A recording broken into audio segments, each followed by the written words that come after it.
ঘৰখন চলাবলৈ বহুত পৰিশ্ৰম কৰে। তাই জিহুৱাৰ সেৱা তেনে কৰা হ'লে কিমান ভাল আছিল।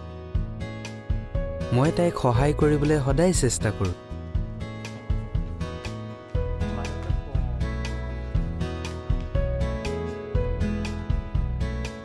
অহ, মোৰ নাম ক'বলৈ মই পাহৰি গৈছিলোঁ।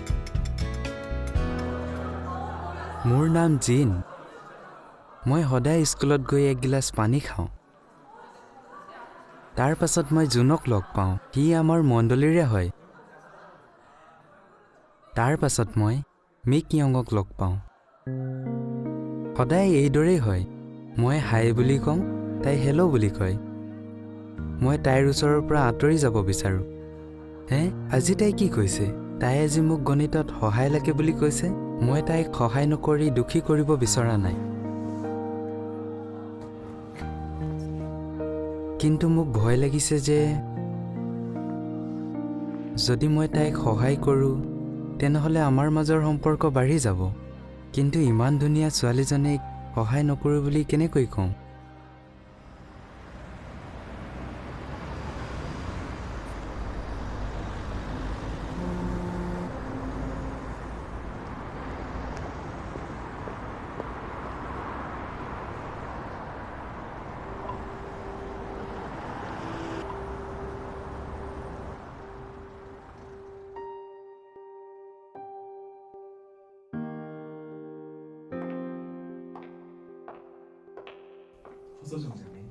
মই তাইক কিয় মনৰ পৰা উলিয়াব পৰা নাই?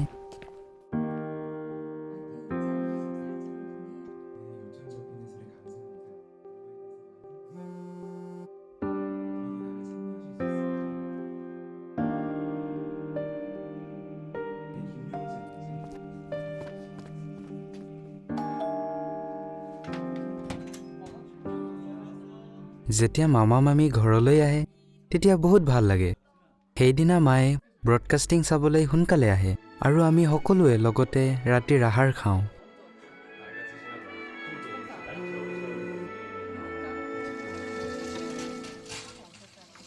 মামাই এই সপ্তাহ মোৰ লগত প্ৰচাৰলৈ যাম বুলি কৈছে। কি জানি মামাই মোক সহায় কৰিব পাৰে।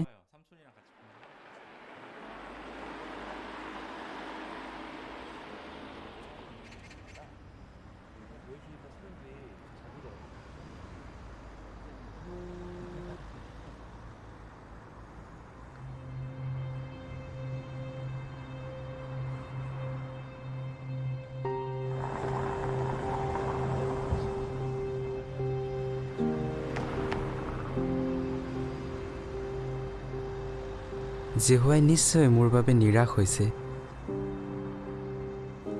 মই কেনে অনুভৱ কৰিছোঁ এই বিষয়ে কাৰোবাক জনাব বিচাৰিছিলোঁ। মামাক সকলো কথা খুলি কোৱাটো মোৰ বাবে সহজ নাছিল। কিন্তু মই সকলো কথা জনালোঁ। তাই যেতিয়া মোক মনোযোগ দিছিল তেতিয়া মোক ভাল লাগিছিল। কিন্তু এনে ভবাটো ভাল নহয়। সেইবাবে মই দুখী অনুভৱ কৰিছিলোঁ। আমি আদিপুস্তক 39 অধ্যায় 7 পৰা 12 পদলৈকে পঢ়িলোঁ। মই পটিফৰৰ পত্নীৰ ঘটনাৰ বিষয়ে জানিছিলোঁ। কিন্তু তেওঁ এনে এটা কথা ক'লে যাৰ বিষয়ে মই ভবাই নাছিলোঁ। জোচেফে পটিফৰৰ পত্নীক কৈছিল, মই কেনেকৈ এনে মহা দুষ্কৰ্ম আৰু ঈশ্বৰৰ বিৰুদ্ধে পাপ কৰিব পাৰোঁ? কিন্তু জোচেফ তাৰ পৰা কিয় পলাবলগীয়া হ'ল?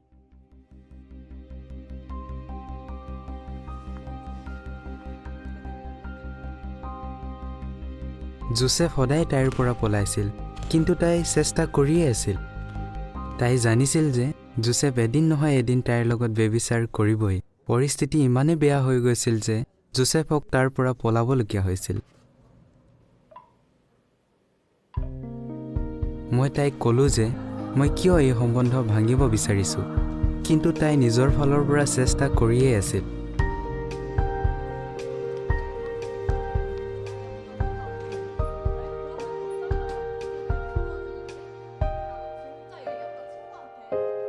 আপুনি জানেনে মই যোৱাৰ পাছত তাই কি কৈছিল? তাই মোক ভয়াতুৰ বুলি ক'লে। কিন্তু এয়া ভুল। যোনে জিহুৱাৰ ফলীয়া হয় তেওঁ কেতিয়াও ভয়াতুৰ নহয়।